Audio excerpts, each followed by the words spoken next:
was late October of 2018, and I was living in a small rental house off Birch Hollow Road, a winding rural route just outside of Montpelier, Vermont.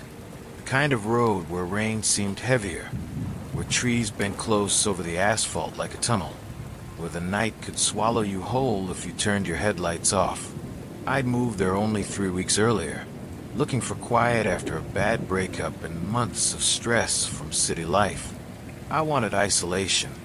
I got far more than I expected. That particular night began like any other, cloudy, still, and slightly colder than usual. By 9 p.m., the rain had started tapping against my windows in that rhythmic, almost comforting way. I had just finished cleaning up after dinner and decided to work on a few freelance reports. My desk faced the window that overlooked the front yard, and beyond that, the road. I remember pausing for a moment to listen to the storm. The sound was strangely hypnotic. The wind rushed through the birches, their thin trunks swaying like skeletal figures. The rain grew harder. Around 10:30, the power flickered. I wasn't too worried. Storms were common in that area, and the lines were old. I lit a candle and kept working, but the rain became relentless, hammering against the siding like it wanted in. The house, built in the 1950s, had that old wood creak, the kind that feels alive during a storm. Still, I ignored it, convincing myself that nature was simply performing its usual symphony. It wasn't until I noticed headlights through the window that I looked up. A car, or maybe a truck, was creeping slowly along Birch Hollow Road. At first, I thought someone might be lost. There weren't many houses around. Mine was one of only 3 on that stretch. But something about how slowly it moved bothered me. The headlights lingered near my driveway, then went dark. I waited. Nothing. No sound of a door opening. No tires crunching gravel. Just the constant rain.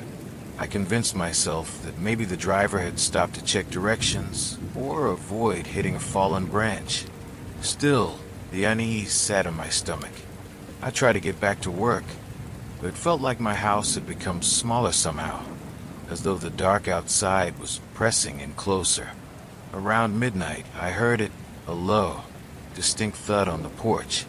It wasn't thunder. It wasn't wind. It was something heavy, deliberate, and wet. The kind of sound that comes when someone sets down a soaked boot or drops something dense on wood. My heart stopped for a second, and I held my breath, listening. Another thud, then silence. I wanted to look through the window, but fear rooted me to the chair. The rain made it impossible to hear footsteps clearly, yet I could feel it. That strange intuition when you know someone's nearby. Finally, after several minutes, I forced myself to peek through the small crack in the curtain. Nothing. The porch was empty. The rain poured so hard that it blurred everything beyond a few feet.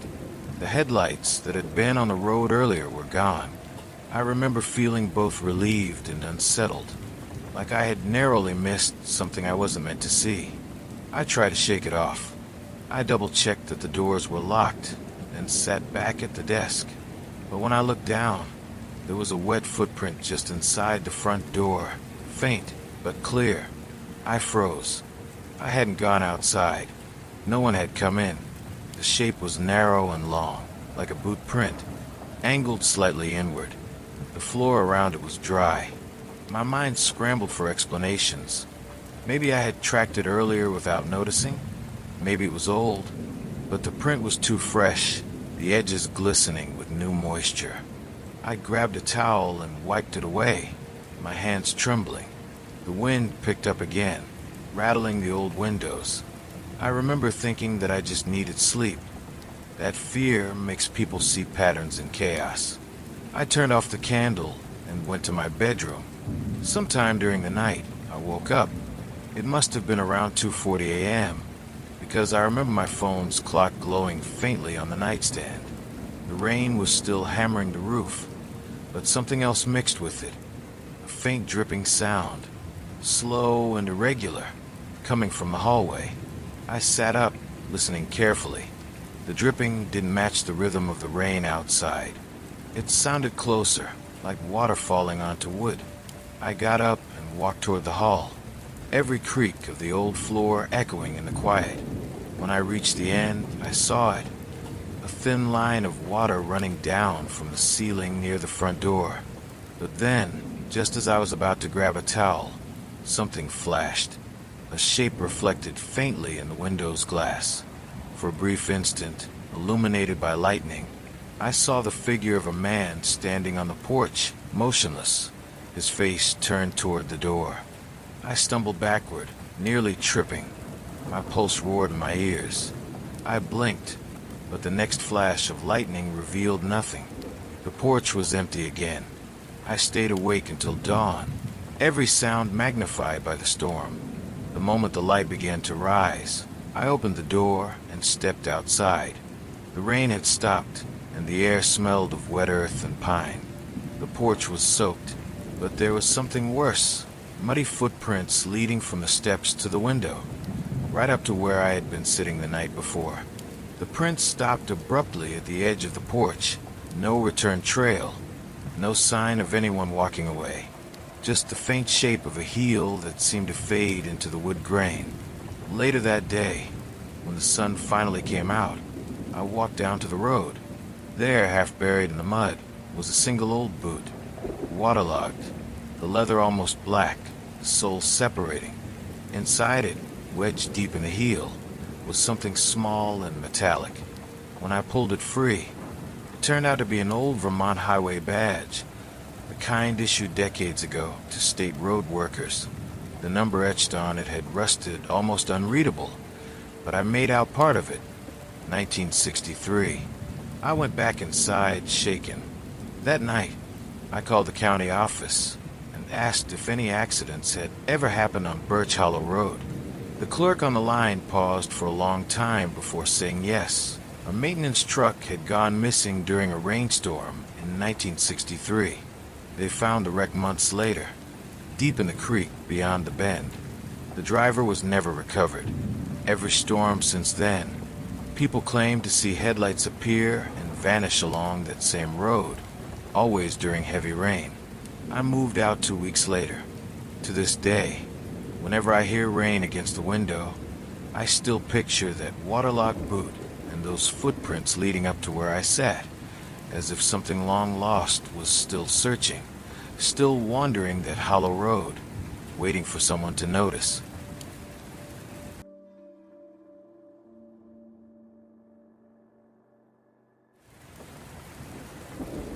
March 2016. I made the worst decision of my life, to stop for the night at a roadside motel called the Wayfarer Inn. The storm that night was unrelenting, kind of rain that swallowed headlights and blurred the lines of the highway until everything looked like running water and shadows. I was driving cross-country from Raleigh to Dallas for a new job, and I'd been on the road nearly 12 hours. I wasn't planning to stop, but the fatigue was setting in, and the windshield wipers were barely keeping up. When I saw the faded neon sign flickering through the sheets of rain, vacancy, Wayfarer Inn, it felt like a sign of relief. I took the exit, splashing through puddles as the wind buffeted the car. The motel was small, probably built in the late 70s. Long row of single rooms with peeling white paint, a half-lit office sign, and only 2 cars in the lot.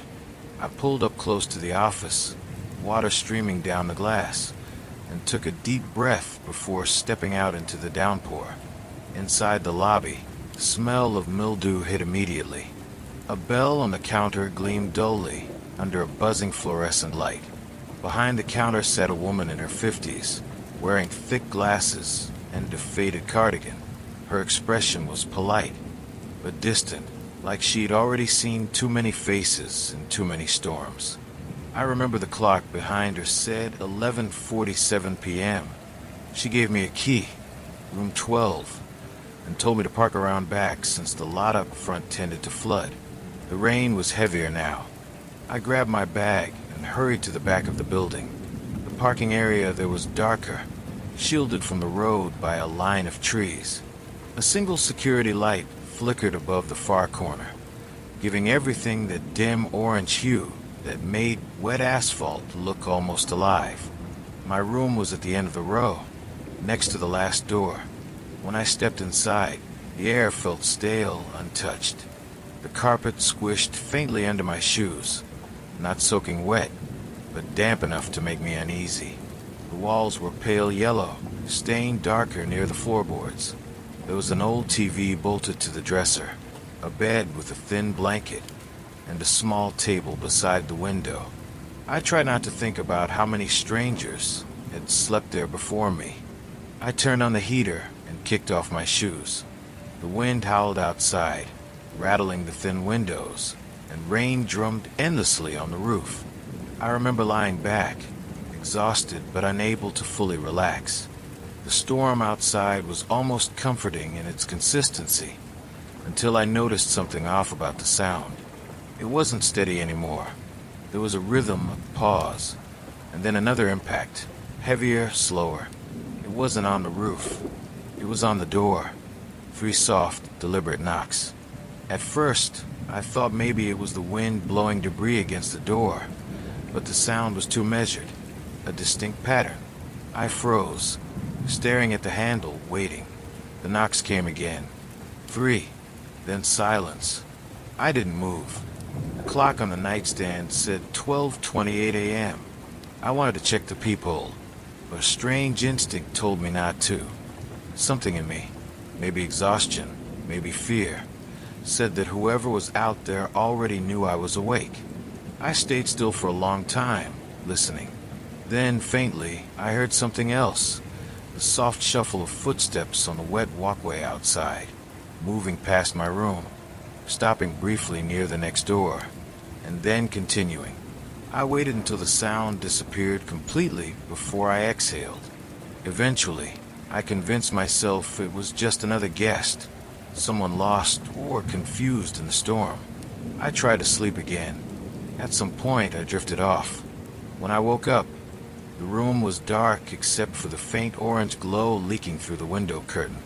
The rain was still coming down hard, but there was another sound now, a low, slow scraping against the window glass.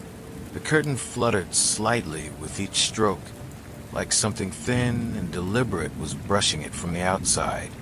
I sat up, my heart pounding, staring at the faint movement of fabric. The scraping stopped. I waited. Then, just as I leaned forward, there came a soft tap from the other side of the glass, sharp enough to make the pane tremble slightly. Every instinct told me not to move closer, but I couldn't help it. I crept toward the window, just enough to part the curtain with one finger. The light outside flickered, and in that brief illumination, I saw something pressed against the glass, a pale face, half obscured by rain, the mouth slightly open, eyes dark and fixed directly on mine. I stumbled backward and hit the nightstand. The lamp toppled, the bulb shattering, plunging the room into near total darkness. When I looked back, the window was empty again. Just streaks of water, nothing else. I didn't sleep after that. I sat awake until morning, fully dressed, staring at that window as the rain slowed and dawn began to creep across the parking lot. When I finally stepped outside around 7 a.m., the storm had passed. The air was thick and humid, fog rolling through the trees behind the motel. There were muddy footprints on the walkway, barefoot, small, and uneven, leading past my room toward the edge of the property where the trees thickened. When I went to check out, the woman at the front desk looked startled when I mentioned the noise. She didn't say much, just pressed her lips together and handed me my receipt. But as I turned to leave, she spoke quietly, almost like she regretted it. She said I wasn't the first guest in that room to hear knocking during a storm. Apparently, years ago, a young couple had stayed in room 12. They had a fight late one night, and the woman ran out into the rain. She was found the next morning in the woods behind the motel, drowned in a shallow creek barefoot. Since then, guests who stayed in that room during storms claimed to hear knocks or see a face at the window. or find wet footprints outside their door. The motel changed owners several times, but no one ever repainted the rooms or replaced the carpet. When I drove away that morning, I glanced in the rearview mirror. The motel was small in the distance, half hidden by mist, but for one fleeting moment, in the reflection of my side mirror, I thought I saw movement in front of room 12, just a shape, faint and still, standing in the fog. I never stayed in a roadside motel again after that night. To this day, heavy rain brings back that sound, that steady, slow knocking that doesn't belong to weather, but to something that still wants to be let in.